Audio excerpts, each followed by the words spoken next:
Good morning, St. John's.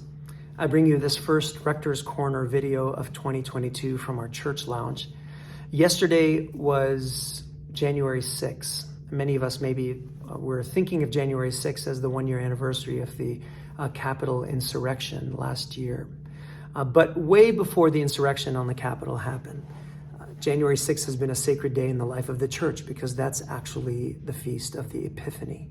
Epiphany is when we remember the Magi coming from the east, coming to Bethlehem to bring their gifts of gold, frankincense, and myrrh, and laying these gifts before Jesus. Each of these gifts is actually symbolic. Gold represented kingship, and frankincense represented priesthood. There's Jesus as a baby, but he's king and he's priest. But what was most interesting of the three gifts was myrrh, because myrrh was traditionally the anointing oil for the burial of the dead. And we're even told in the story that this was in many ways predicting the suffering that Jesus would experience. So it's not necessarily on the top of the list of gifts that you would bring a newborn baby. Here's the baby shower gift.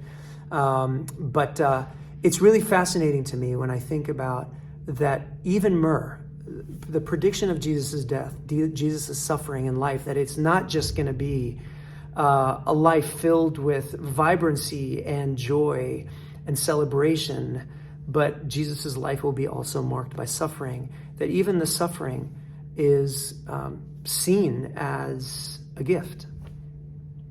The Magi brought three gifts, and one of them was the gift of suffering. If you're anything like me, as we enter into 2022, it doesn't feel like we're resetting, like we're really starting a new year. It feels in many ways like we're dragging in all of the baggage and the pain and the confusion and all the inconsistencies that are brought about by COVID. It almost feels like it's hard to breathe as we start a new year. Both figuratively and literally for those who've contracted the disease. But I wanted just to offer this angle on suffering as a gift. I know that in Buddhist thought and teaching, suffering is, and pain and discomfort is a teacher, and that the greater the suffering, the greater the teacher. I had once a Buddhist monk mentor who said to me, a little bit of pain is like a preschool class, and then kind of a moderate pain is like a college level course. But then when there's a lot of pain and a lot of suffering, that's like you getting your PhD in life's lessons. And it seems to us that our faith doesn't run away from pain or suffering, but our faith brings us this perspective that even suffering in life is a gift.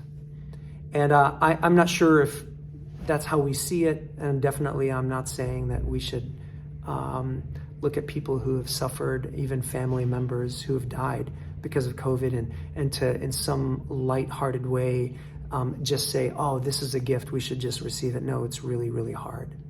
But as we consider that the fact that we can't do something about COVID and just like making it go away, we have to go through this time. Maybe it's an opportunity for us to take just a really deep breath and center ourselves in the midst of this chaos, in the midst of the mess, and to say, okay, God, I'm not going to run away from this.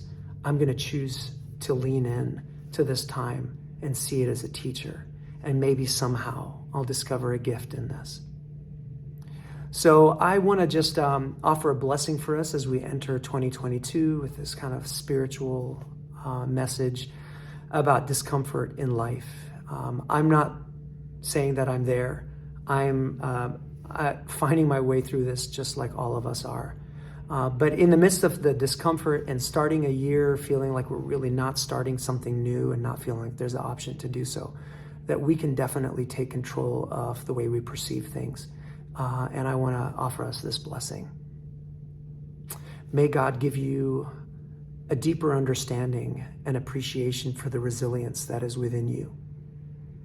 May you look around you at the world as it is and not wish for it to be something different.